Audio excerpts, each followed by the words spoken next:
রাজনৈতিক দল হিসেবে নির্বাচন কমিশনের নিবন্ধন পেয়েছে ঢাকা বিশ্ববিদ্যালয় কেন্দ্রীয় ছাত্র সংসদের ডাকসু সাবেক ভিপি নুরুল ইসলাম নূরের দল বাংলাদেশ গণ অধিকার পরিষদ জিওপি।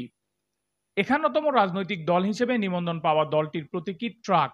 সোমবার ২রা সেপ্টেম্বর ইসি সচিব শফিউল আজিম স্বাক্ষরিত প্রজ্ঞাপনে নিবন্ধন দেওয়ার বিষয়টি জানানো হয়। প্রজ্ঞাপনে ইসি জানায়, গণপ্রতিনিধিত্ব আদেশ ১৯৭২ এর ৬ ক অনুচ্ছেদের বিধান অনুযায়ী গণ অধিকার পরিষদ জিওপি পুনরাদেশ না দেওয়া পর্যন্ত বাংলাদেশ নির্বাচন কমিশন রাজনৈতিক দল হিসেবে নিবন্ধন করছে। দলটির জন্য ট্রাক প্রতীক সংরক্ষণ করা হয়েছে।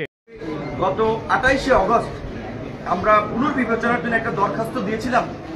সেখানে আমাদের ক্রোনোলজি কিছু কথা আপনাদেরকে একটু জানাচ্ছি। সেখানে আমরা বলছিলাম যে গত ২৬/৫/২০২২ সালে রাজনৈতিক দলসমূহের নিবন্ধনের নিমিত্তে যে গণবিজ্ঞপ্তি জারি করা হয়েছিল, সেটার প্রেক্ষাপটে আপনার আরপিওর সকল শর্ত পূরণ করে গণ অধিকার পরিষদ ৩০/১০/২০২২ সালে গণ অধিকার পরিষদের মিটিংয়ের অথরিটি নিয়ে গণ অধিকার পরিষদের সদস্য সচিব হিসেবে আমি মোহাম্মদ রুহুল হক নূর নির্বাচন কমিশনে নিবন্ধনের জন্য আবেদন করি। কিন্তু আমরা নিবন্ধনের আবেদন করার পরে আমরা নিবন্ধন পাইনি। মূলত নিবন্ধন না দেওয়ার জন্য তারা আপনার বিভিন্ন ধরনের অজুহাত দেখিয়েছিল।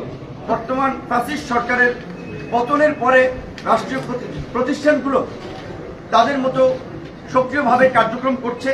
তারা জনগণের আশা আকাঙ্ক্ষাকে ধারণ করে এগিয়ে যাচ্ছে। আমরা গত ২৮ তারিখ এবি পার্টির নিবন্ধন প্রাপ্তির পর যেহেতু আমরা কোর্টে যাইনি, আমরা নির্বাচন কমিশনের কাছেই আমাদের আবেদনটি পুনর্বিবেচনার আহ্বান জানাই।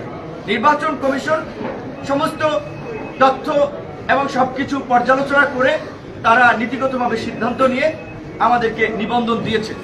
২০১৮ সালে সরকারি চাকরিতে কোটা সংস্কারের দাবিতে আন্দোলন করা নুরুল হক ছাত্র অধিকার পরিষদের ব্যানারে ডাকসুর ভিপি নির্বাচিত হয়েছিলেন। তার নেতৃত্বে ২০২১ সালের অক্টোবরে গঠন করা হয় রাজনৈতিক দল গণ অধিকার পরিষদ।